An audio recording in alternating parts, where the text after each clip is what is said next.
Hello dears, welcome back to my channel the genius learner. उम्मीद करते हैं सेहतमंद होंगे, बहुत ही अच्छे होंगे। आज हम एक्टिव वॉइस के अलग अलग टेंसेस के वाक्यों को पैसिव में चेंज करेंगे। जब एक्टिव वॉइस के सेंटेंस को पैसिव में चेंज करते हैं तो इस दौरान बहुत सारे रूल्स अप्लाई करने पड़ते हैं, लागू करने पड़ते हैं।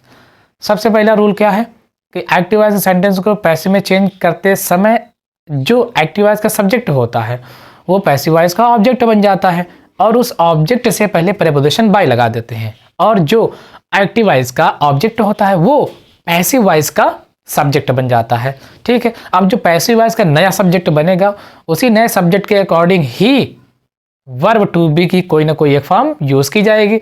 अब वर्ब टू बी की फॉर्म में कौन कौन वर्ड आएंगे? Is, am, are, was, were, be, being, been. ठीक है, इन्हीं में से कोई एक वर्ड यूज कर दिया जाएगा। फिर क्या करेंगे, मेन वर्ब की थर्ड फॉर्म लगा देंगे या पास्ट पार्टिसिपल फॉर्म लगा देंगे। ठीक, और उसके बाद फिर जो है बाय लगा देंगे और ऑब्जेक्ट लगा देंगे। याद रहे कि केवल उसी सेंटेंस की ही पैसिव बनती है जिस सेंटेंस के वर्ब के बाद ऑब्जेक्ट आया है या वो वर्ब ट्रांजिटिव वर्ब हो, सकर्मक क्रिया हो। ठीक है ना, तो जब वर्ब के बाद ऑब्जेक्ट आएगा तो उसी सेंटेंस की पैसिव बनती है, क्योंकि आप जानते हैं कि सब्जेक्ट और ऑब्जेक्ट का इंटरचेंज होता है। जब ऑब्जेक्ट आएगा नहीं तो पैसिव कहाँ से बनेगा? ठीक है ना। अब देखिएगा, अब वन बाय वन हर टेंस वाले वाक्यों को हम पैसिव में चेंज कर देंगे। पहला हमारा है सिंपल प्रेजेंट टेंस। ठीक है ना, अब सिंपल प्रेजेंट टेंस को जब पैसिव में चेंज करेंगे तो इसका पैटर्न क्या बनेगा? आप सब्जेक्ट लिखेंगे, फिर सब्जेक्ट के नंबर के अनुसार इज, एम, और में से किसी एक वर्ब टू बी की फॉर्म का यूज कर देंगे, और पैसिव में वर्ब की हमेशा थर्ड फॉर्म यूज की जाती है और ऑब्जेक्ट से पहले प्रीपोजिशन बाय लगता है। ठीक है ना। अब देखिए यहाँ पर दिया है, पहला है एक्टिव वॉइस का सेंटेंस है they believe me, they believe me. अब ये दे है सब्जेक्ट एक्टिव का और मी है एक्टिव का ऑब्जेक्ट। तो सबसे पहले चेंज किस में करते हैं? ये सब्जेक्ट जाता है ऑब्जेक्ट की जगह और ऑब्जेक्ट आता है सब्जेक्ट की जगह। ठीक है ना। अब देखिए, अब जो एक्टिव वॉइस का ऑब्जेक्ट है वही पैसिव वॉइस का सब्जेक्ट बन जाएगा। ठीक, अब मी है, मी को जाना है सब्जेक्ट की जगह, तो मी जब सब्जेक्ट की पोजीशन पे जाएगा तो सब्जेक्टिव केस में या सब्जेक्टिव फॉर्म में बन के जाएगा, और मी का सब्जेक्टिव फॉर्म क्या होता है? आई। ठीक है, अब आई के अनुसार क्या आता है? इज, एम, आर में से कोई क्या आएगा? तो आपको पता है कि ये प्रेजेंट टेंस है, सिंपल प्रेजेंट टेंस है, तो इसमें वर्ब टू बी की फॉर्म आएगी एम, आई के साथ एम आता है। ठीक है, आई एम। अब इसके बाद आप वर्ब की थर्ड फॉर्म लगाएंगे। ये बिलीव है, फर्स्ट फॉर्म है, इसका थर्ड फॉर्म क्या होता है? Believed, I am believed. आप जानते हैं कि वर्ब के बाद ऑब्जेक्ट आता है, लेकिन ये पैसिव में है तो ऑब्जेक्ट से पहले प्रीपोजिशन जनरली बाय लगा दिया जाता है, बाय। ठीक है, अब ऑब्जेक्ट आएगा कहाँ से? यही जो एक्टिव वॉइस का सब्जेक्ट है ये पैसिव वॉइस का ऑब्जेक्ट बन जाएगा, और जब ऑब्जेक्ट की जगह जाएगा तो ऑब्जेक्ट बन के जाएगा, और दे का ऑब्जेक्टिव फॉर्म होता है देम। ठीक है, देम। ये होगा।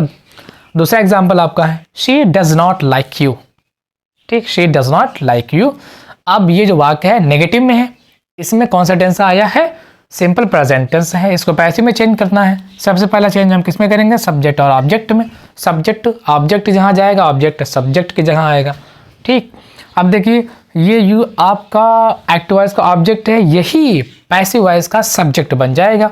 अब इसका ऑब्जेक्टिव और सब्जेक्टिव फॉर्म सेम होता है, यू ही रहेगा। ठीक, अब यू है तो यू के हिसाब से अब क्या लगेगा? आर लगता है, यू आर। वर्ब की थर्ड फॉर्म क्या आ जाएगी? अब सॉरी, यह नेगेटिव में है तो यू आर नॉट। वो अब क्या है? लाइक, थर्ड फॉर्म लगाएंगे पैसिव में, लाइक्ड। उसके बाद ऑब्जेक्ट कौन बनेगा? ये शी है, ये शी सब्जेक्ट है, ये ऑब्जेक्ट बन जाएगा। ठीक है, और शी का ऑब्जेक्टिव फॉर्म क्या होता है? हर, और ऑब्जेक्ट से पहले प्रीपोजिशन बाय, बाय। ठीक, अगला है डू यू लव देम। अब ये इंटरोगेटिव का सेंटेंस है, प्रश्नवाचक वाक्य है, यस या नो टाइप वाला है। ठीक है ना। जब इसको हम पैसिव में चेंज करेंगे तो क्या करेंगे?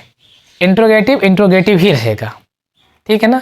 अब इसे यहाँ डू आया है लेकिन पैसिव में डू नहीं आएगा, वर्ब टू बी की कोई ना कोई एक फॉर्म इसके स्थान पर आ जाएगी। अब देखिए यहाँ पर जो है ये यू सब्जेक्ट है और देम ऑब्जेक्ट है, ये देम ऑब्जेक्ट जो है एक्टिव वॉइस का, ये पैसिव वॉइस का सब्जेक्ट बन जाएगा। ठीक, तो सबसे पहले हम इसको सब्जेक्ट बना देते हैं। तो देम का सब्जेक्टिव फॉर्म क्या हो जाएगा, दे होता है, सॉरी दे होता है ना, हाँ दे होता है। ठीक, अब दे है प्लूरल नंबर का सब्जेक्ट, तो प्लूरल नंबर के सब्जेक्ट के अनुसार वर्ब टू बी की फॉर्म आर यूज़ की जाएगी, आर यूज़ की जाएगी। अब चूंकि ये यस या नो टाइप वाला है, तो ये जो आर हेल्पिंग वर्ब है ये सबसे पहले आ जाएगी। ठीक, और उसके बाद सब्जेक्ट आप लिखेंगे दे, वर्ब की थर्ड फॉर्म लव्ड, और ऑब्जेक्ट से पहले बाय यू। ठीक है, ये हो जाएगा। अगला है who tells a lie, to tells a lie. ये भी इंट्रोगेटिव का सेंटेंस है, बट हु से स्टार्ट हो रहा है। ठीक है, और हु क्वेश्चन वर्ड है और हु सब्जेक्ट भी है। ठीक है, हु क्वेश्चन वर्ड भी है और हु सब्जेक्ट भी है। ठीक, जब हु सब्जेक्ट भी है तो हर सब्जेक्ट का ऑब्जेक्टिव फॉर्म होता है, हु का भी ऑब्जेक्टिव फॉर्म है, और हु का ऑब्जेक्टिव फॉर्म क्या होता है, होम होता है। और जब ऑब्जेक्ट आप लिखेंगे तो ऑब्जेक्ट से पहले पैसे में बाय लगा देते हैं, तो इसी का निपटार, इसका निपटारा यही कर देते हैं। हु को हम किस में चेंज कर देते हैं, बाय होम, बाय होम। ठीक है ना, by home is a lie told. ठीक, ये ए लाई जो है ये ऑब्जेक्ट है एक्टिव का, तो इस यही क्या बन जाएगा, सब्जेक्ट बन जाएगा। ये सब्जेक्ट है और ऑब्जेक्ट क्या है, होम ऑब्जेक्ट हो जाएगा। ठीक है ना। अब आप जानते हैं कि जो हु है ये क्वेश्चन वर्ड तो है, इसके साथ साथ सब्जेक्ट भी है और शुरू में आ रहा है, तो इसका जो ऑब्जेक्टिव फॉर्म बनेगा वो ऑब्जेक्टिव फॉर्म क्वेश्चन वर्ड तो रहेगा ही, उसके साथ साथ ऑब्जेक्ट भी रहेगा।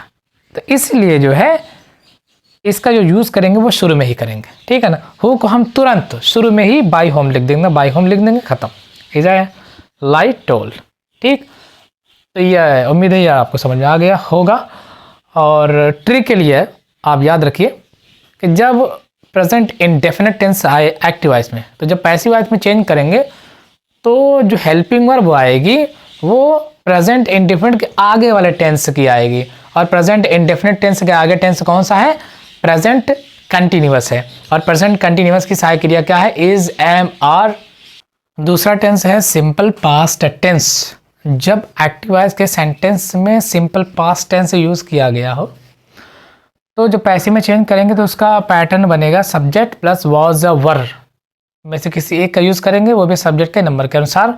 वर्ब की थर्ड फॉर्म ऑब्जेक्ट से पहले प्रीपोजिशन बाय लगा देते हैं। हमारा सेंटेंस है the farmer sold the grain, the farmer हो जाएगा सब्जेक्ट, द ग्रेन हो जाएगा ऑब्जेक्ट। इस ऑब्जेक्ट को हम पैसिव वॉइस का सब्जेक्ट बना लेंगे, बन जाएगा द ग्रेन। अब ग्रेन ग्रेन ही रहेगा क्योंकि ये नाउन है। ठीक, अब द ग्रेन, अब ये सिंगुलर नंबर का सब्जेक्ट है, तो जब सब्जेक्ट सिंगुलर नंबर का तो वर्ब टू बी की फॉर्म भी सिंगुलर नंबर वाली क्या लगाएंगे, was. The grain was sold, ठीक, बाय द फार्मर। फार्मर भी नाउन है तो फार्मर फार्मर ही रहेगा, और सोल्ड की सेकंड और थर्ड फॉर्म सेम होती है। अगला है did I write a letter. ठीक, अब ये जो है इंट्रोगेटिव का सेंटेंस है, तो जब पैसिव बनाएंगे तो पैसिव भी इंट्रोगेटिव ही रहेगा। ठीक, तो ये है सब्जेक्ट, ये है अ लेटर ऑब्जेक्ट है, अ लेटर को हम क्या बना लेंगे, सब्जेक्ट बना लेंगे। ठीक है, तो हो जाएगा। अब जब सब्जेक्ट तो बनाएंगे लेकिन इस सब्जेक्ट के अनुसार हम वर्ब टू बी की फॉर्म वाज लगाएंगे, क्योंकि ये सिंगल है, ए वाज लगाएंगे, और उसी वाज को हम इसे डिड की जगह शुरू में लिख देते हैं। तो was a letter, letter noun है तो नाउन नाउन ही रहेगा, was a letter return. Object से पहले बाय, बाय ये ऑब्जेक्ट, ये सब्जेक्ट है आई, आई बन जाएगा ऑब्जेक्ट, और आई का objective form me, by me. ठीक, दूसरा है, तीसरा है why did he help you. Why did he help you, ये इंट्रोगेटिव का सेंटेंस है बट क्वेश्चन वर्ड वाला है। ठीक है, तो क्वेश्चन वर्ड ही रहेगा। सबसे पहले हम व्हाई लिख ही देते हैं यहाँ पर, अब देखिए सब्जेक्ट कौन बनेगा, यू। यू के अनुसार सहायक क्रिया आएगी वर। वर, वाई वर यू। यू का सब्जेक्टिव और ऑब्जेक्टिव फॉर्म या केस सेम होता है। वाई वर यू है वर्ब की थर्ड फॉर्म। हेल्प्ड ऑब्जेक्ट लिखेंगे लेकिन उसके पहले बाय लगा देंगे, बाय। अब ये आपका है सब्जेक्ट ही ऑब्जेक्ट बन जाएगा और ऑब्जेक्टिव फॉर्म हिम होगा। ठीक है। Next, you did not read books. Subject है यू, ऑब्जेक्ट है बुक्स, बुक बन जाएगा सब्जेक्ट। अब ये प्लूरल नंबर में है तो जो हेल्पिंग वर्ब लगाएंगे वो भी प्लूरल वाले ही लगाएंगे। बुक्स वर नॉट, नेगेटिव है तो नॉट नॉट ही रहेगा। Books were not read, verb की third form, read by you. ठीक, ये जो रीड है इसका first second third form same होता है बट प्रोनाउंसिएशन डिफरेंट हो जाता है। Read, read, rat. ठीक। तीसरा टेंस है simple future tense. Simple future tense वाले एक्टिव वॉइस के वाक्यों को जब पैसे में चेंज करते हैं तो उसका पैटर्न क्या बनेगा, आप सब्जेक्ट लिखेंगे फिर विलेय में से कोई एक और प्लस बी, बी लिखेंगे। ठीक, वाव की थर्ड फॉर्म और आप जिस पहले बाय लगा देते हैं। सेंटेंस यहाँ पर है आई शैल फिनिश द वर्क टुमारो। ये आई सब्जेक्ट है और द वर्क ऑब्जेक्ट है। ऑब्जेक्ट सब्जेक्ट बन जाएगा, द वर्क। अब देखिए सब्जेक्ट हो गया ना। अब इस सब्जेक्ट के अनुसार हमको हेल्पिंग वर्ब लगानी है। ठीक, क्या लगेगा, विल, और वर्ब टू बी की फॉर्म लगेगी बी, हो जाएगा द वर्क विल बी। उसके बाद जो है वर्ब की थर्ड फॉर्म फिनिश है वर्ब, इसकी थर्ड फॉर्म हो जाएगी फिनिश्ड, फिनिश्ड। उसके बाद जो है बाय लगा देंगे, इसके बाद ऑब्जेक्ट, ऑब्जेक्ट क्या बनेगा, आई, आई ऑब्जेक्ट बन जाएगा, आई का ऑब्जेक्टिव फॉर्म होता है मी। ठीक। अब अगला देखिए है he will not play hockey. He subject है, हॉकी ऑब्जेक्ट है। हॉकी विल नॉट, नॉट ही रहेगा, will not be played by. अब ही सब्जेक्ट है, इसका ऑब्जेक्टिव फॉर्म क्या हो जाएगा, हिम। ठीक। और नेक्स्ट है who will by your car. ठीक है, who will by your car, यहाँ पर सब्जेक्ट क्या है, हु, ऑब्जेक्ट है योर कार। आप जानते हैं कि हु जो है वह सब्जेक्ट भी है, हु सब्जेक्ट भी है और हु क्वेश्चन वर्ड भी है। ये इंट्रोगेटिव का सेंटेंस है तो आप जानते हैं जब हु सब्जेक्ट भी है तो इसका ऑब्जेक्टिव फॉर्म भी होगा और इसका ऑब्जेक्टिव फॉर्म होता है हुम। ठीक, और आप जानते हैं कि पैसे में ऑब्जेक्ट से पहले बाय लगा देते हैं तो क्या हो जाएगा यहाँ पर, by home, by home will your car,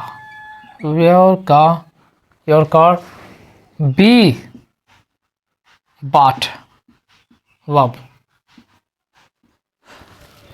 ठीक, ऑब्जेक्ट तो पहले हो ही गया यहाँ पर बाय होम। अगला है when will you pay the money. ठीक, अब यहाँ पर यू सब्जेक्ट है, द मनी ऑब्जेक्ट है, ये ऑब्जेक्ट पैसिव का सब्जेक्ट बन जाएगा, द मनी, द मनी। उसके बाद जो है नया, ओ सॉरी यहाँ पर देखिए इंट्रोगेटिव का सेंटेंस है ना, इंट्रोगेटिव का है, इंटेरोगेटिव का है, इंटेरोगेटिव का है। तो जब इंट्रोगेटिव का सेंटेंस रहेगा और क्वेश्चन वर्ड वाला रहेगा, सबसे पहले हम क्वेश्चन वर्ड को उतार लेंगे, व्हेन ही रहेगा। ठीक, अब इसके बाद आपको हेल्पिंग वर्ब लगानी है, वो भी सब्जेक्ट के अनुसार, सब्जेक्ट बनेगा द मनी और इसके अनुसार विल आ जाएगा। व्हेन विल सब्जेक्ट कौन है, the money, when will the money be paid. ठीक, उसके बाद जो है बाय यू, यू ही रहेगा क्योंकि इसका सब्जेक्टिव और ऑब्जेक्टिव फॉर्म या केस सेम होता है। ठीक है ना। तो ये आपका था फ्यूचर इंडेफिनिट टेंस। ठीक, तो मैंने इस वीडियो में आपको 3 टेंस बताए हैं, वो भी सिंपल फॉर्म वाले, simple present, simple past and simple future tense.